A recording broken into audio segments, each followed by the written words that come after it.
자, 오늘 첫 번째 소식, 첫 광복절 메시지, 윤석열 대통령 자유를 강조했습니다. 자, 버리시라. 자, 인사 관련해서 또 새로 나온 내용들 짚어보도록 하겠습니다. 자, 오늘 도움 말씀 주실 전문가 두 분이 스튜디오에 나와 있습니다. 먼저 장윤미 변호사 오늘 시간 함께하겠습니다. 안녕하십니까? 네, 어서 오십시오. 안녕하세요. 자, 이어서 천하람 국민의힘 혁신위원도 오늘 시간 함께하겠습니다. 안녕하십니까? 어서 오십시오. 네, 안녕하십니까? 자, 조금 전에 잠시 키워드를 살펴봤는데요. 윤석열 대통령은 오늘 취임 후 첫 광복절을 맞아서 경복절 경축사를 발표했습니다. 윤 대통령이 직접 이 원고를 마지막까지 수정했다는 이 경축사의 핵심 키워드 자유 그리고 미래였습니다. 역사적 시기마다 우리의 독립운동은 그 성격과 시대적 사명을 달리하며 진행되어 온 역동적인 과정입니다.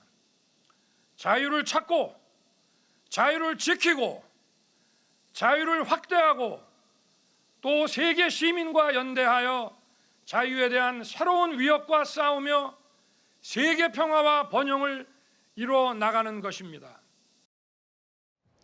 자, 오늘 경축사에서는 자유와 미래 이 두 가지가 핵심 키워드였습니다. 그리고 내용을 살펴보면 대일 그리고 대북 메시지가 모두 등장을 했습니다. 앞으로 한일 관계 그리고 남북 관계에 있어서 윤석열 정부만의 색깔을 반영한 변화가 있지 않을까 이런 예측이 가능하겠군요. 네, 그렇습니다. 우선 대일 관계와 관련해서는 김대중 오부치 선언을 언급하시면서 네. 광범위한 협력 관계로 더욱더 진전돼야 된다라는 말씀을 하셨고요.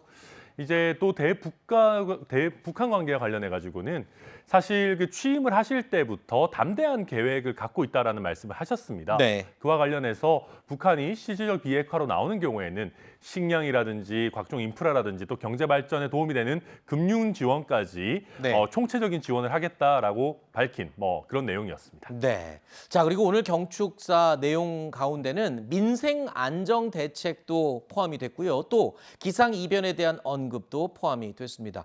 자, 그런데 최근에 정치권의 파동을 몰고 왔던 당 내부 문제나 또는 관심이 많은 문제죠.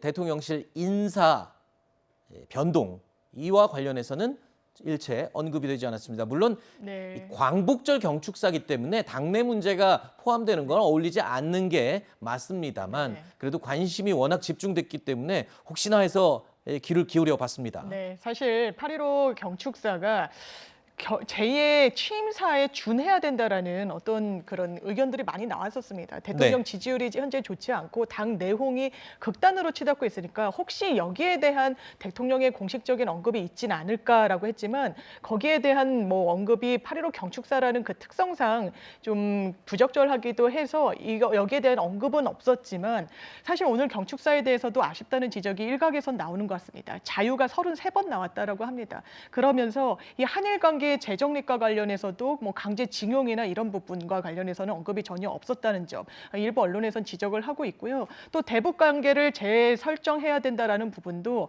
이 비핵화를 전제로 한 부분이 사실상 성과 없이 끝난 이명박 전 대통령 정부의 어떤 비핵 개발 3천 여기에 그냥 수순을 밟고 있는 거 아니냐, 좀 더 전향적인 자세가 나왔었으면 좋지 않겠느냐라는 지적도 있습니다. 네. 네, 자유를 많이 말씀하셨다라고 하는데 자유가 나쁩니까? 사실 우리 헌법 정신과 우리 대한민국의 기본적인 어떤 정체성인 것이고요.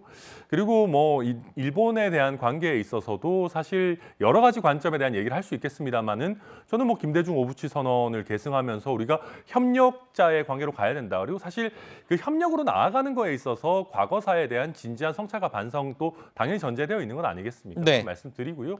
또 북한과의 관계에서 이명박 정부 성과 없었다라고 하시는데 반대로 문재인 정부에서는 그럼 과연 어떤 성과가 있었는지 결국 우리 입장에서는 원칙론을 견지하면서 네. 제대로 된 북한의 입장 변화가 있으면 또 엄청난 지원해주겠다라고 하는 게 정론이 아닐까 그렇게 생각됩니다. 알겠습니다.